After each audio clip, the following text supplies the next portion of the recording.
dengan tersenyum sambil mengatakan, "Tubuhmu adalah milikku, Surti. Tubuhmu adalah milikku."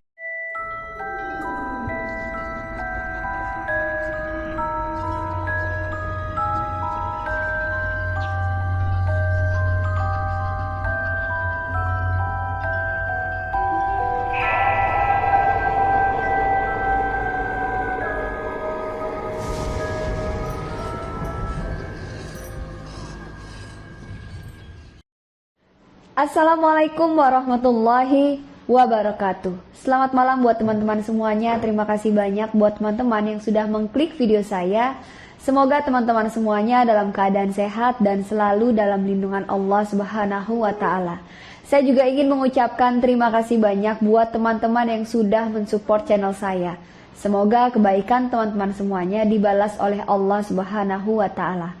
Buat teman-teman yang mungkin baru bergabung, jangan lupa diklik tombol subscribe, nyalakan juga lonceng notifikasinya supaya teman-teman tidak ketinggalan apabila saya mengupload video terbaru.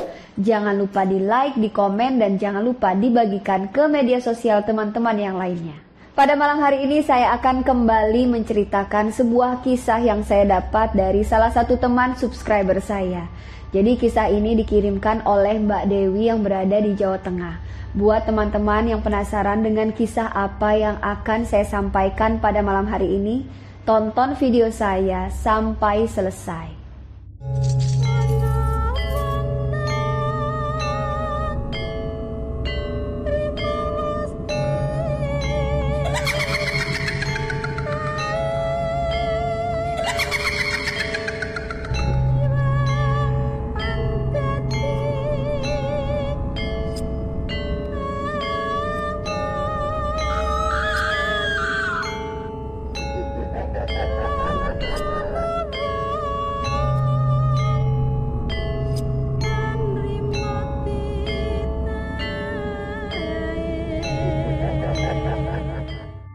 Jadi kisah ini saya dapatkan dari Mbak Dewi yang berada di Jawa Tengah. Jadi kisah yang disampaikan oleh Mbak Dewi ini adalah kisah yang dialami oleh tetangganya. Jadi kisah ini bermula dari seorang gadis yang bernama Surti. Nah, Surti ini pada saat itu berumur 35 tahun. Dan Surti pada saat itu belum menikah. Jadi Surti ini tinggal sebatang kara. Kedua orang tuanya sudah lama meninggalkan Surti. Dan Surti adalah sosok wanita yang cukup baik. Jadi Surti ini di lingkungannya dikenal sebagai wanita yang ramah, pekerja keras dan rajin. Dan Surti bekerja di salah satu pabrik kayu di desanya. Dan di tempat Surti bekerja juga Surti ini dikenal sebagai wanita yang rajin, pekerja keras. Terbukti sudah lama sekali memang Surti ini bekerja di situ, kurang lebih 13 tahun lamanya. Nah teman-teman, jadi menginjak usia Surti yang memasuki 35 tahun, Surti ini belum menikah. Dan di lingkungan tempat tinggal maupun di tempat kerjaan gitu ya, Surti ini sering sekali mendapatkan cemoohan dari tetangga dan rekan-rekan kerjanya. Dan laki-laki pun juga tidak ada satupun yang mau mendekati Surti. Sehingga Surti ini mendapatkan julukan perawan tua. Dan Surti ini juga merasa minder teman-teman. Jadi Surti tidak mempunyai teman dekat. Entah kenapa Surti ini merasa minder dengan penampilannya. Dikarenakan tekanan hidupnya yang begitu berat ya menurut Surti, jadi seringkali Surti ini ingin mengakhiri hidupnya dengan cara bunuh diri. Dikarenakan Surti ini sudah nggak kuat dengan cemoohan, hinaan, terus juga nggak ada satupun orang yang mendekati Surti, apalagi ingin menjadi pacarnya atau pasangannya. Jadi disitulah teman-teman Surti ini merasakan kesepian. Jadi singkat cerita, suatu hari Surti ini bersiap-siap gitu ya, mau berangkat ke tempat kerjanya. Nah, pada saat di perjalanan Surti ini melihat ada dua orang tetangganya. Pada saat Surti mendekati atau melewati lah ya tetangganya itu, tiba-tiba Surti ini mendengar percakapan dari kedua orang tetangganya itu yang sedang membahas ilmu susuk pemikat. Jadi di tengah obrolan tetangganya itu, salah satu tetangga Surti ini bilang bahwa di desa sebelah itu ada satu dukun yang bisa membantu untuk memasangkan ilmu susuk pemikat. Nah, pada saat Surti mendengarkan itu, Surti ini seperti ada ketertarikan gitu. Salah satu tetangga dari Surti juga bilang, jadi kalau misal kita memasang susuk ilmu pemikat itu, lawan jenis jadi suka atau tergila-gila sama kita. Dan nama dukun tersebut adalah Mbah Marjono. Dan seketika Surti ini langsung tertarik. Dalam hati Surti berkata, nanti sepulang kerja aku coba deh mendatangi rumah Mbah Marjono. Jadi sesampainya di pabrik tempat Surti bekerja gitu, seperti biasa Surti ini bekerja. Nah, Surti ini udah merasa paling rajin gitu ya bekerja di pabrik itu. Tapi tetap aja teman-temannya ini selalu menghina atau mencemooh Surti. Dikarenakan sudah terbiasa ya Surti ini mendapatkan perilaku seperti itu. Jadi Surti udah merasa ya udahlah gitu, yang penting saya fokus aja lah buat kerja. Ya udah, akhirnya Surti pun mulai bekerja. Jadi Surti pun melanjutkan pekerjaannya. Nah, pada saat jam 4 sore waktunya Surti pulang gitu ya, karena sudah selesai bekerja. Jadi Surti ini berkemas lah, mempersiapkan barang-barangnya. Nah, Surti langsung bergegas menuju ke rumah Mbah Marjono di desa sebelah. Jadi dengan sepeda tuanya Surti bergegas menuju ke rumah Mbah Marjono. Nah, di sepanjang jalan Surti ini berusaha buat nanya di mana rumah Mbah Marjono. Dan pada saat Surti bertanya ke salah satu warga, jadi ada salah satu warga bilang bahwa rumah Mbah Marjono itu lumayan jauh lah dari pemukiman warga. Dan akhirnya Surti pun diarahkan ke rumah Mbah Marjono. Jadi pada saat di perjalanan hari juga sudah mulai gelap, karena memang pada saat Surti menuju ke rumah Mbah Marjono itu kan kurang lebih jam 4. Nah, jadi kurang lebih 1 jam lah Surti ini mencari kediaman rumah Mbah Marjono, dan Surti melewati hutan yang cukup sepi. Nah, pada saat di perjalanan di tengah hutan Surti melihat bahwa ada satu rumah yang dindingnya ini masih terbuat dari anyaman bambu. Dan akhirnya Surti pun bergegas menuju ke rumah itu. Pada saat Surti sampai di depan rumah tua itu, Surti melihat ada laki-laki parubaya. Dan laki-laki parubaya tersebut sedang merapikan kayu bakar di pekarangan rumahnya. Dan akhirnya Surti pun mendekati laki-laki parubaya tersebut. Nah, pada saat Surti mendekati laki-laki parubaya itu, Surti bertanya, "Maaf Pak, mau tanya, apa benar ini rumah Mbah Marjono?" Dan laki-laki parubaya tersebut menjawab pertanyaan Surti. "Iya benar, dengan saya sendiri. Kamu Surti kan?" Dan pada saat laki-laki parubaya itu menjawab pertanyaan Surti, sontak Surti terkejut. Jadi memang Surti pada saat itu belum memperkenalkan dirinya. Dan Surti juga bingung, kok bisa tahu sih namaku kalau Surti? Dan ternyata yang berada di hadapan Surti adalah Mbah Marjono sendiri. Dan Mbah Marjono juga bilang, "Surti, saya juga sudah tahu apa tujuan kamu datang ke sini. Sekarang kamu ikut masuk ke dalam bersamaku."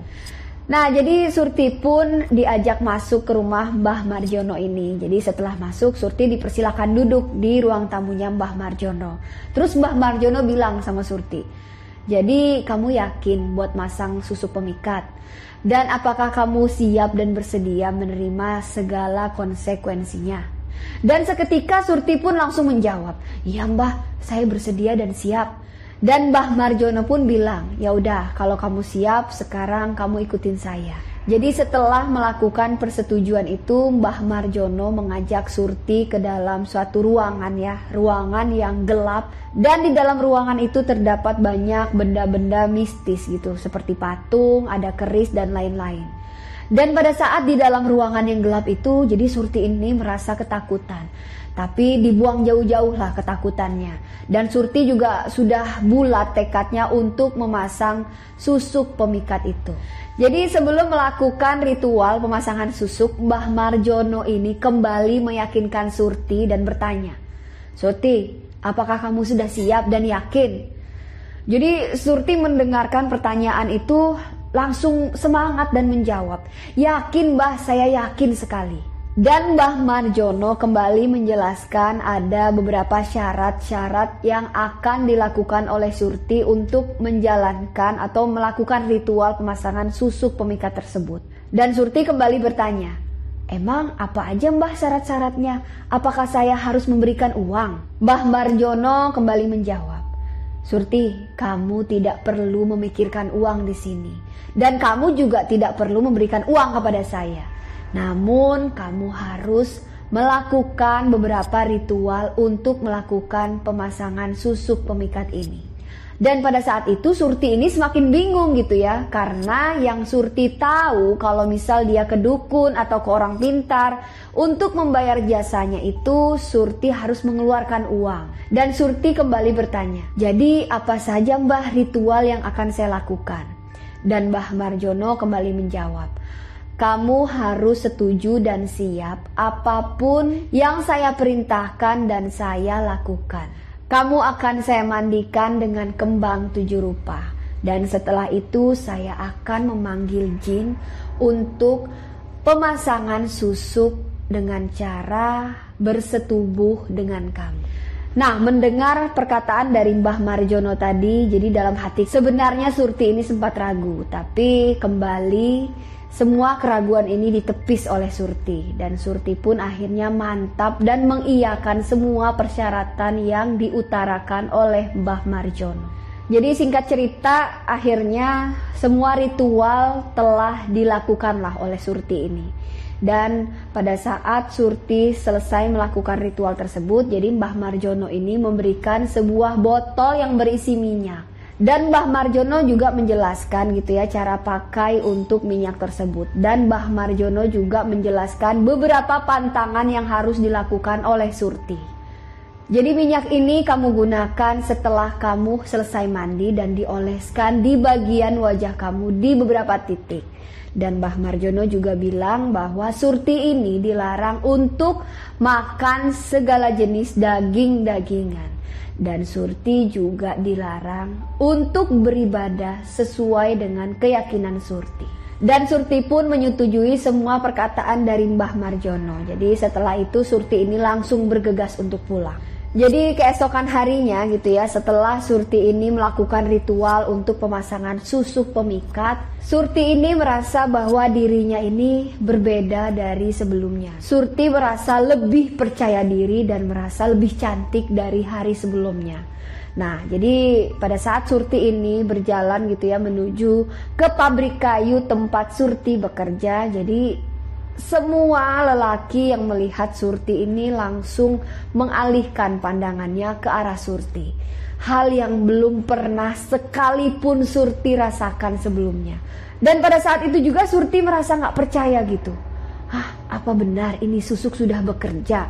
Setiap laki-laki yang melihat ke arah Surti ini nyaris tidak berkedip, terpesona melihat kecantikan Surti. Bahkan nih ya, bukan hanya satu atau dua pria, banyak pria yang berusaha untuk menghampiri Surti dan menggoda Surti. Sesampainya di pabrik kayu tempat Surti bekerja, jadi Surti ini bekerja seperti biasa gitu ya. Dan pada saat itu Surti ini merasa bahwa percaya dirinya ini meningkat. Dan Surti juga merasa bahwa Surti ini terlihat semakin cantik.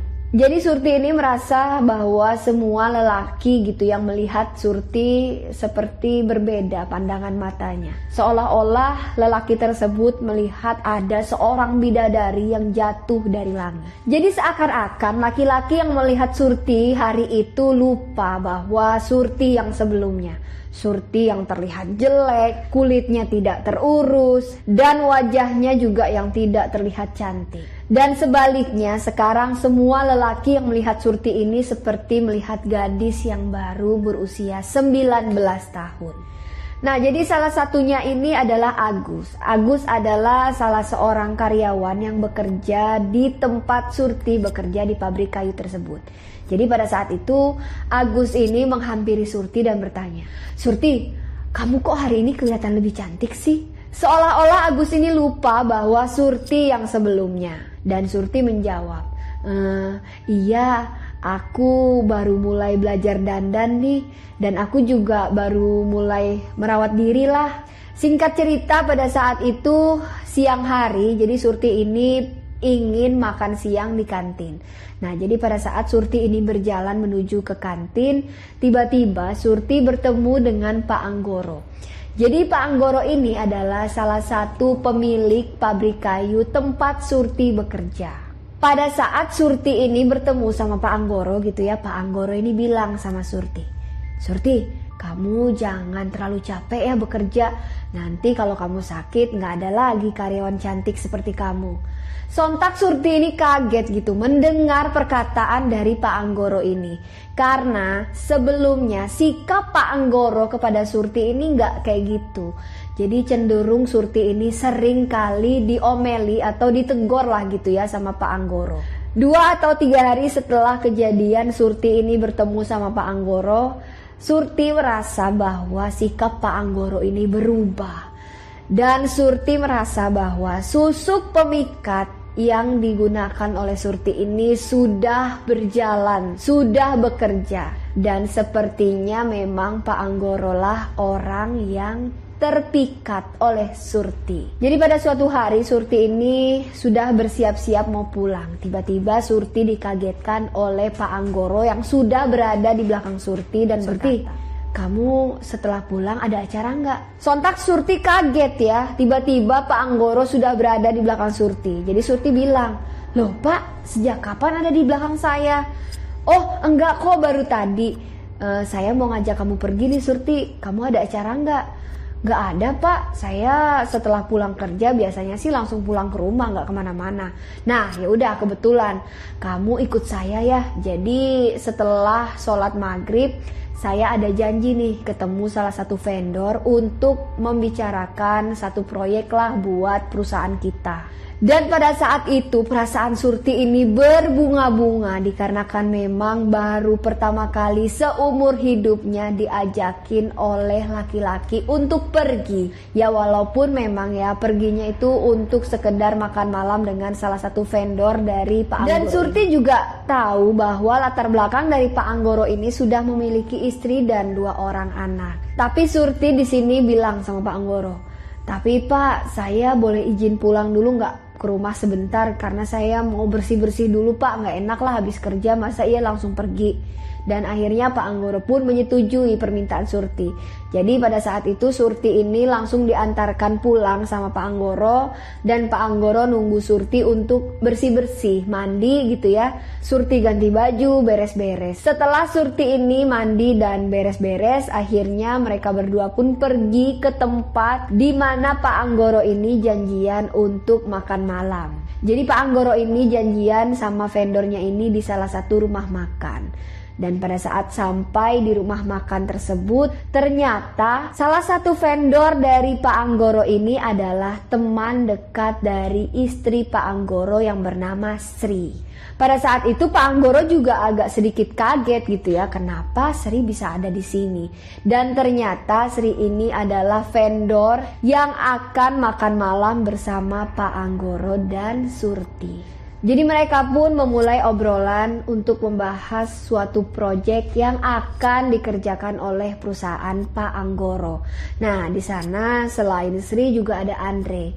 Dan pada saat itu Andre ini berbisik kepada Sri dan berkata, Sri, itu siapa ya? Apa itu istri mudanya Pak Anggoro? Hus, sembarangan kamu. Yang aku tahu Pak Anggoro itu cuma punya satu istri, yaitu Bu Lita. Aku tuh kenal deket sama Bu Lita. Ya udah kalau gitu kamu pastiin aja ke Bu Lita, kamu telepon coba Bu Lita. Dan Andre bilang sama Sri, ya udah Sri, kalau gitu kamu tanya aja sama Bu Lita buat mastiin apa benar kalau Pak Anggoro itu sudah memiliki istri muda.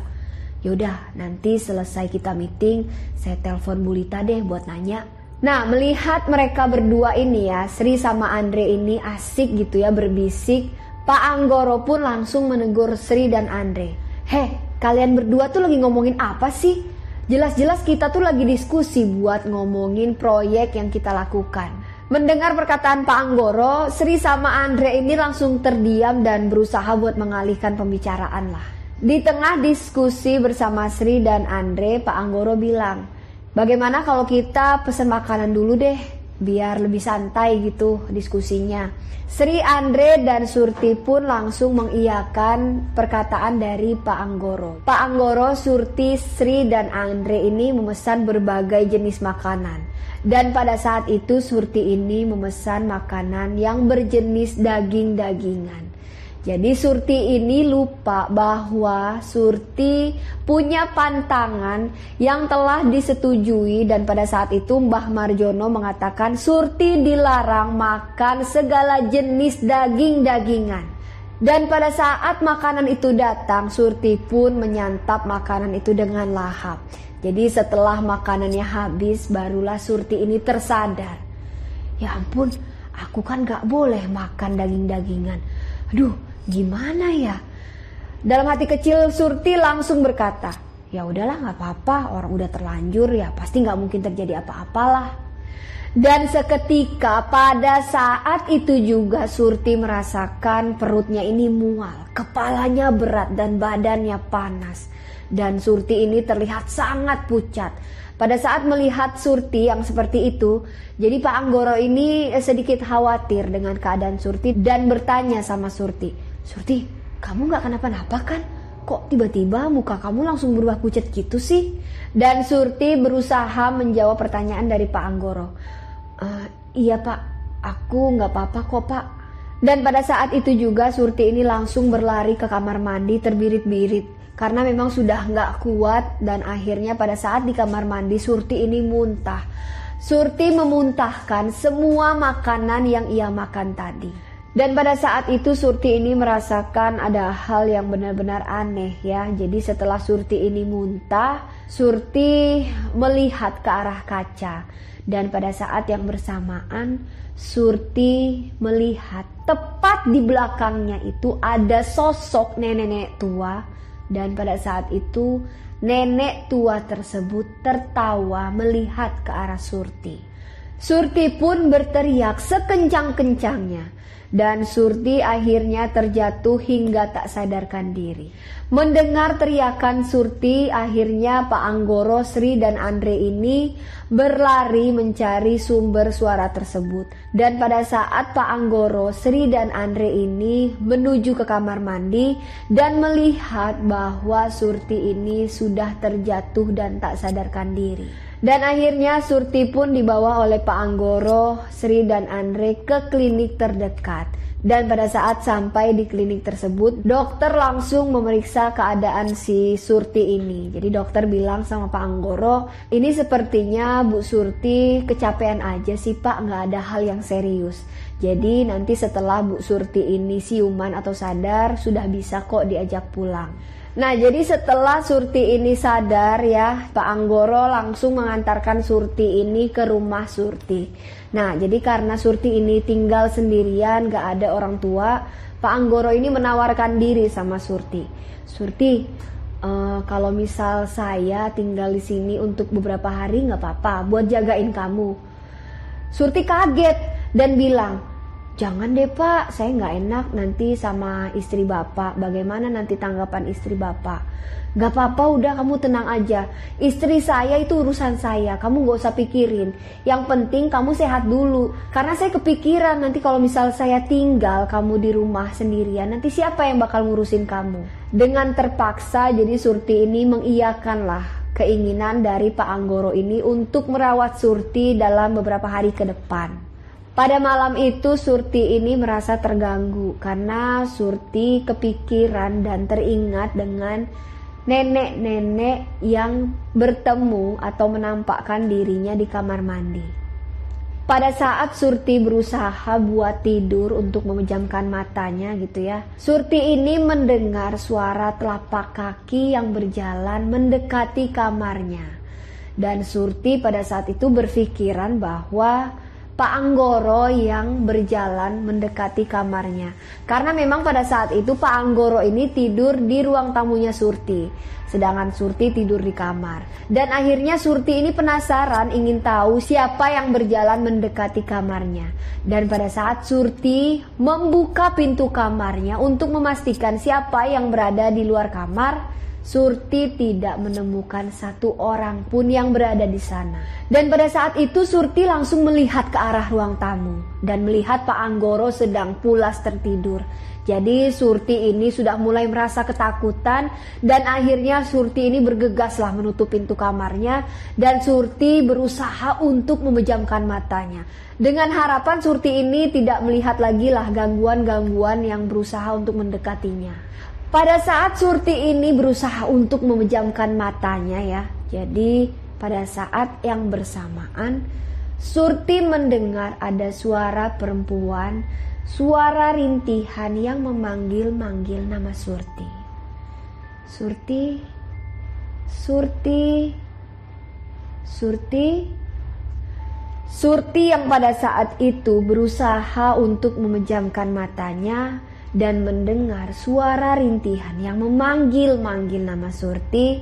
Jadi Surti ini berusaha untuk membuka matanya. Dan pada saat Surti membuka kedua matanya, Surti kembali dikagetkan oleh sosok nenek-nenek yang berada tepat di atas kepala Surti sambil mengelus-ngelus kepala Surti sambil tertawa. Nenek-nenek tersebut yang berada di atas kepala Surti, nenek-nenek yang tubuhnya kecil, mukanya yang keriput, serta rambutnya yang terjuntai panjang, dengan tersenyum sambil mengatakan, "Tubuhmu adalah milikku Surti, tubuhmu adalah milikku, tubuhmu adalah milikku Surti." Kata-kata tersebut diucapkan oleh nenek-nenek itu berulang-ulang kali sambil mengusap-usap kepala Surti. Pada saat itu Surti ingin menangis dan berteriak, namun hal itu tidak dapat dilakukan oleh Surti. Jadi kurang lebih 5 menit lah Surti ini berada dalam kondisi seperti itu dan sampai akhirnya nenek-nenek tersebut hilang dengan sendirinya. Setelah kejadian malam hari itu Surti ini memilih diam dan tidak menceritakan kejadian yang dialaminya oleh Pak Anggoro. Nah, jadi mereka ini ya udah aktivitas seperti biasanya. Pak Anggoro berangkat kerja sedangkan Surti ini dilarang untuk datang ke pabrik. Jadi Pak Anggoro ini menyuruh Surti untuk istirahat dalam beberapa hari ke depan. Dan Pak Anggoro ini ternyata dari kejadian Surti pingsan di restoran tersebut sampai hari itu tidak pulang ke rumah. Jadi istri dari Pak Anggoro ini ya, Bu Lita ini berusaha untuk mencari keberadaan suaminya. Dan berusaha mencari tahulah, nelpon ke pabrik, nanya ke teman-teman dekatnya. Dan sampai akhirnya istri dari Pak Anggoro ini mengetahui bahwa Pak Anggoro berada di rumah Surti dari temannya Sri. Dan mengetahui hal tersebut, istri dari Pak Anggoro ini murka, benar-benar marah besar. Dan akhirnya istri Pak Anggoro ini berusaha untuk mendatangi rumah Surti. Dan akhirnya istri dari Pak Anggoro ini, Bu Lita, sampailah di rumah Surti. Dan pada saat sampai di rumah Surti, pada saat itu malam hari. Dan kebetulan memang pada saat itu Pak Anggoro ini sedang bersama Surti. Jadi pada saat datang ke rumah Surti, Bu Lita ini sudah datang dengan penuh emosi dan amarah. Ditambah lagi pada saat itu melihat suami tercintanya berada di rumah perempuan yang belum ia kenal sebelumnya. Dan pada saat itu Surti juga menyaksikan Pak Anggoro sama Bu Lita ini berantem. Jadi ada satu kata-kata yang membuat Bu Lita ini sangat sedih dan kecewa. Jadi Bu Lita bertanya sama Pak Anggoro, memilih Bu Lita dan kedua anaknya apa Surti, perempuan yang baru ia kenal. Dan Pak Anggoro menjawab bahwa Pak Anggoro lebih memilih Surti dibandingkan Bu Lita, istrinya dan kedua anaknya. Dan akhirnya Bu Lita ini pulang dengan kekecewaan dan kesedihan yang sangat teramat dalam. Setelah kejadian itu Surti ini semakin merasa gak tenang. Surti merasa bahwa nenek-nenek yang pernah ia temui pada malam hari itu selalu dekat dengan Surti. Di setiap sudut rumah Surti, Surti melihat ya bahwa sosok nenek-nenek itu ada kapanpun dan dimanapun. Jadi Surti ini seperti merasa dihantui lah oleh sosok nenek-nenek tersebut. Nah, jadi Surti ini sudah merasa mulai gak nyaman dan Surti memutuskan untuk mendatangi rumah Mbah Marjono. Jadi untuk sekedar konsultasi sebenarnya apa sih yang terjadi sama Surti dan siapa nenek-nenek yang selalu mendekati dan menampakkan dirinya kepada Surti. Dan akhirnya Surti ini bergegas menuju ke rumah Mbah Marjono. Dan pada saat sampai di rumah Mbah Marjono yang pernah Surti datangi pada saat itu, rumah yang pernah Surti datangi ini seketika berubah menjadi hutan. Di kiri kanannya pun tidak ada satu rumah pun. Padahal sebelumnya lokasi tersebut adalah rumah Mbah Marjono. Jadi di tengah kebingungannya Surti ini berusaha bertanya ke beberapa warga gitu, menanyakan apa benar rumah Mbah Marjono ini sudah pindah atau gimana gitu. Dan akhirnya semua warga yang ditanya sama Surti ini tidak ada yang mengenali Mbah Marjono. Pada saat itu Surti ini bertanya kepada dirinya sendiri, apakah aku mimpi? Apakah aku terjebak di alam bawah sadarku? Tapi anehnya ini nyata. Jadi di tengah kebingungannya Surti ini pulang dengan rasa kecewa dan sedih. Dan semangat Surti untuk mencari Mbah Marjono pun telah sirna. Pada saat Surti sampai di rumah, Surti ini langsung terdiam di meja riasnya. Dan pada saat Surti ini terdiam sambil memandangi meja riasnya ya, jadi di depannya itu ada kaca, Surti melihat bahwa dirinya itu bukan Surti, melainkan nenek-nenek yang pernah ia temui. Dan pada saat itu juga Surti ini langsung tertidur dan tidak sadarkan diri. Jadi keesokan harinya Surti ini bangun tidur terus beraktivitas lah seperti biasa. Namun ada yang berbeda. Jadi Surti ini memang terlihat seperti Surti. Wujudnya adalah Surti, namun jiwanya adalah sosok nenek-nenek jahat yang pernah Surti temui. Namun yang sama di sini adalah Surti tetap jadi wanita yang paling cantik di sosok semua laki-laki. Dan hubungan Pak Anggoro sama Surti pun juga semakin dekat nih. Jadi mereka setiap hari bertemu, mereka setiap hari bersama. Dan akhirnya Surti dan Pak Anggoro ini memutuskan untuk menikah. Singkat cerita akhirnya mereka berdua ini hidup bersama. Nah jadi Pak Anggoro ini sudah mulai melihat keanehan sama Surti. Surti yang sekarang berbeda dengan Surti yang kemarin. Surti sekarang terlihat lebih diam, murung diri dan jarang keluar rumah. Jadi tingkah laku Surti ini layaknya seperti nenek-nenek. Nah ada suatu kejadian yang membuat Pak Anggoro ini semakin yakin gitu bahwa Surti ini berperilaku seperti nenek-nenek. Jadi pada saat itu Surti ini duduk di bangku dan sedang merajut. Layaknya seperti wanita paruh baya. Pak Anggoro tidak lagi melihat sosok Surti, melainkan melihat sosok nenek-nenek tua dengan wajah yang keriput, mata yang putih, dengan selalu tersenyum dan sambil bersenandung kidung. Pak Anggoro yang seketika itu langsung tersadar dan langsung menyadari bahwa Surti ini sudah berubah menjadi sosok nenek-nenek yang menakutkan. Pak Anggoro yang seketika itu langsung ketakutan.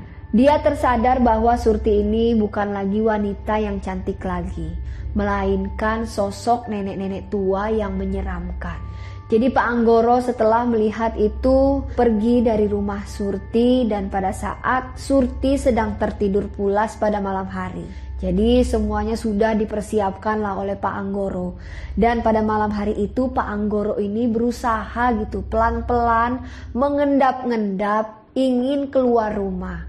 Dan seketika pada saat Pak Anggoro ini ingin membuka pintu rumahnya, suara Surti tiba-tiba terdengar.